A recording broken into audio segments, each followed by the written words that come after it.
Welcome back to my channel. तो देखो USD JPY में जैसा डिस्कस किया था ऑलमोस्ट वैसा एक परफॉर्म किया है। यहाँ पे हम लोगों ने डिसाइड किया था कि अपसाइड का ट्रेड लेंगे तो यहाँ से यहाँ तक टारगेट है। ये ऑलमोस्ट 99% गया और फिर वहाँ से वीक देख के वापस आया है। तो होपफुली जिसने भी ट्रेड लिया होगा उनका यहाँ पे टारगेट हिट हुआ होगा। जिनका यहाँ पे भी नहीं है तो उनका ट्रेड लेसल यहाँ पे हिट हो गया होगा, फिर भी 1:1 से ज़्यादा ही ट्रेड मिला होगा। यहाँ पे हम लोगों ने डिसाइड किया था कि डाउन साइड आएगा अगर यहाँ तक के टारगेट है, लेकिन ये यहाँ पे सपोर्ट बनाएगा और इसने एक्जैक्टली वैसा किया नहीं है। हम लोग अब इसमें वेट करेंगे। चांसेस क्या है कि अब ये डाउन साइड आया है तो रिट्रेसमेंट का वेट करो, यहाँ पे कुछ सपोर्ट जैसा बनाएगा अपसाइड का एक कैंडल, पॉज कैंडल, उसके बाद नीचे ट्रेड ले सकते हो। लेकिन फिर यही चीज़ कंटिन्यू हो जाएगी यहाँ पे, क्योंकि ट्रेंड अभी भी अपसाइड का ही है। तो हम लोग अपसाइड के ही ट्रेड्स देखेंगे, डाउन साइड के अभी हमें देखने नहीं है। ठीक, डाउन साइड आ रहा है तो आने दो, कोई दिक्कत नहीं। हमेशा शॉर्टिंग हाफ क्वांटिटी में ही करेंगे, क्योंकि चांसेस हैं कि अगर अपसाइड आया तो यहाँ से यहाँ तक के टारगेट दे देगा। ठीक, वीकली एनालिसिस भी कर दूंगा अगर मैं यहाँ पे। तो वीकली एनालिसिस में प्रीवियसली वीक में हम लोगों ने डिसाइड करके रखा था कि ये वाला जो चांस है, क्योंकि अब मार्केट यहाँ पे है तो बहुत अच्छे चांस है कि वापस डाउन साइड आ जाए या इस पूरे जोन में कंसोलिडेट करे। हुआ क्या, इसने ब्रेकआउट ही दे दिया, क्योंकि अब इस वीक में इसने ब्रेकआउट दिया और यहाँ से यहाँ तक के टारगेट्स इसने मीट कर दिए, तो चांसेस हैं कि अब ये और ऊपर जाएगा। मीन्स नेक्स्ट टारगेट 154 भी हो सकता है इजीली, कोई दिक्कत नहीं होगी। ठीक, तो ये पूरा जोन है। अब चांसेस बहुत अच्छे हैं, अगले 5 घंटे अगर पॉजिटिव में ही जाते हैं तो बहुत अच्छे चांस है कि हम लोग नेक्स्ट वीक भी अपसाइड ही देखें। तो अपसाइड देखने का मतलब ट्रेंड अपसाइड ही है। तो जब तक मेजर शिफ्ट आता नहीं है तब तक हम लोग कोई डाउन साइड का ट्रेड लेंगे नहीं। और मेजर शिफ्ट कहाँ से आएगा? मेजर शिफ्ट आएगा जब ये मार्केट इसके नीचे आने लगेगा। ठीक, शायद मैं ना कर पाऊँ, मोस्ट प्रोबेबली मैं नहीं करूँगा। रीज़न ये है क्योंकि कुछ काम से मैं बाहर जा रहा हूँ, तो आप लोगों के लिए बना दे रहा हूँ वीडियो। ये वीकली एनालिसिस में भी है, इस लेवल के नीचे आएगा तो हमें शॉर्टिंग के ही चांसेस देखने। तो नए सपोर्ट और रेजिस्टेंस को कुछ खास मॉडिफाई नहीं करना है, जो है वैसे ही रहेंगे और जिस तरह मैंने बताया।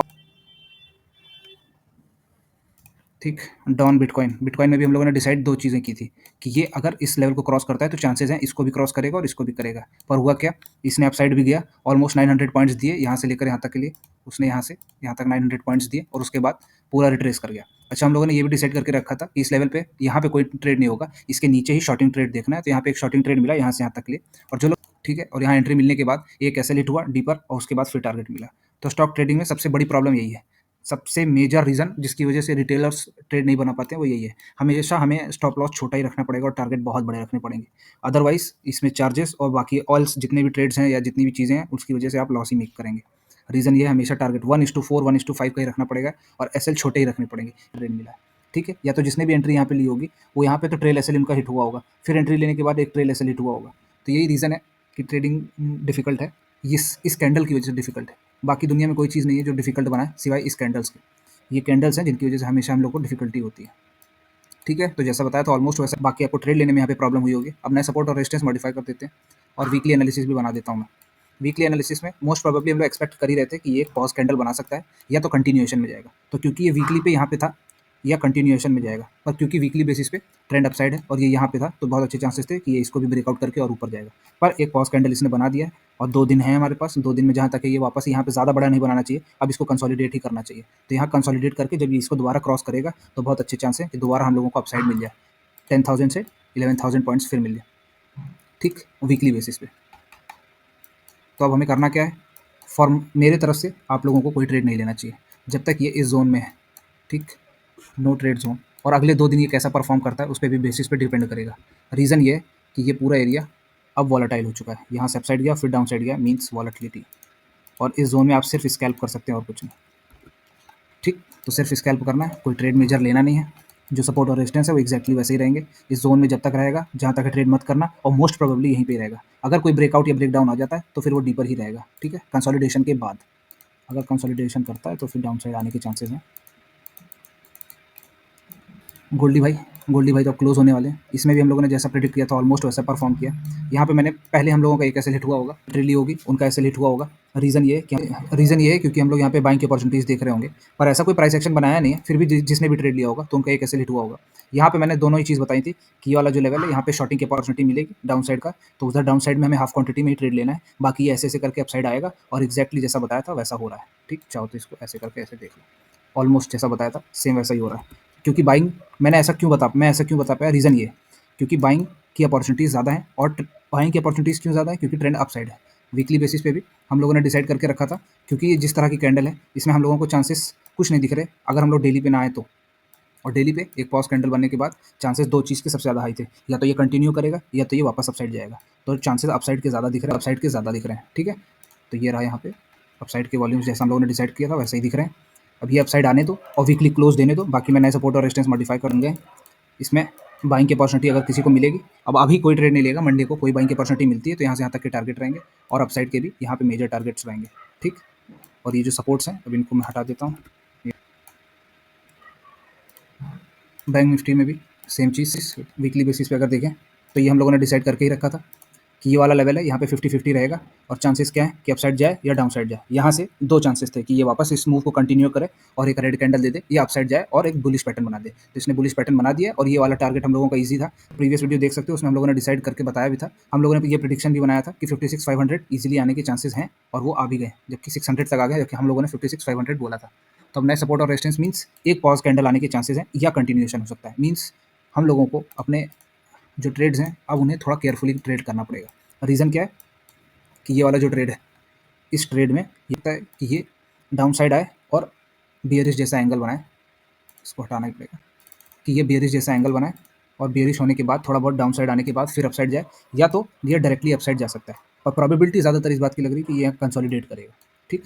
और आज डेली के हिसाब से देखो तो हम लोगों ने क्या डिसाइड करके रखा था, ये वाला पूरा जोन नो ट्रेड जोन था, इसके अबव में ही ट्रेड लेना था। तो यहाँ से यहाँ तक की एंट्री मिली होगी 5 मिनट चार्ट पे, जिसको यहाँ पे एंट्री नहीं मिली है उनको दोबारा एंट्री यहाँ पे मिली होगी, एक रेड कैंडल सपोर्ट रेजिस्टेंस, और ये वाला ये इसके ऊपर भी मिल गया। इसका प्रिडिक्शन हम लोगों ने नहीं किया था, यहाँ से यहाँ तक के चांसेस ज़्यादा थे तो वही आया। अब मैं सपोर्ट और रेजिस्टेंस में मॉडिफाई कर देता हूँ। सपोर्ट और रेजिस्टेंस बन गए, अब हमें ट्रेड लेना है यहाँ पे। अगर किसी को यहाँ पे कोई ट्रेड मिलता है या यहाँ पे बाइंग अपॉर्चुनिटी मिलती है तो हम लोग अपसाइड का ट्रेड देखेंगे। अगर डाउन साइड आता है तो उसके चांसेस बहुत कम है कि ये वापस और कंटिन्यूएशन में जाए। डाउन साइड कम है और अपसाइड ज़्यादा जाए, यहाँ पे ऐसे सपोर्ट बना के अपसाइड जा सकते हैं। अगर ऐसा कोई होता है कि ये यहाँ से इसके नीचे आता है तो बहुत ज़्यादा चांस अच्छे हैं कि ये वापस कंसोलिडेट करेगा, साइड जाएगा। और थर्ड सिनेरियो ये है कि ये वापस अपसाइड का मूव दे हमें, ठीक। तो 3 सिनेरियोज हैं वीकली बेसिस पे। मोस्ट प्रोबेबली इसको पॉज कैंडल बनाना चाहिए वीकली बेसिस पे। तो पॉज कैंडल कैसे बनाएगा, पहले ये डाउन साइड आएगा ट्रेंडिंग में, यहाँ तक आएगा, फिर उसके बाद यहाँ कंसोलिडेट करेगा, फिर अपसाइड जाएगा। तो नेक्स्ट वीक हमें थोड़ा केयरफुली ट्रेड लेना पड़ेगा।